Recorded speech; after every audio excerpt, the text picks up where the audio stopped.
Introducing the Word on the Street podcast, brought to you by Christ Community Culture Center and Ignite Youth Ministries.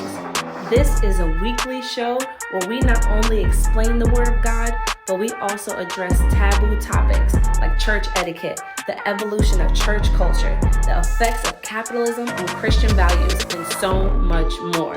Our mission is to show a different method of spreading the Word of God, while also reevaluating our systems as we come into a better understanding of what the Word of God is really saying to the believer. About being in the wilderness. If you look at it, what he did was he set up his men to live well, do good and stuff like that, but then he just so happened to find out that he had a decent looking wife. And then the story with Lot and his daughters kill me every time I read it.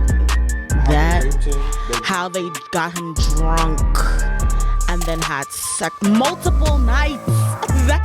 Saying that David is a God chaser.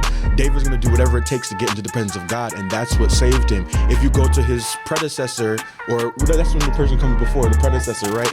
You go back before you see Saul. Saul fell into the same thing. Each episode has a different flow to keep listeners engaged. You never know what kind of episode it'll be, especially with this particular group of hosts. The Word of God for the people of God. The Word on the Street podcast.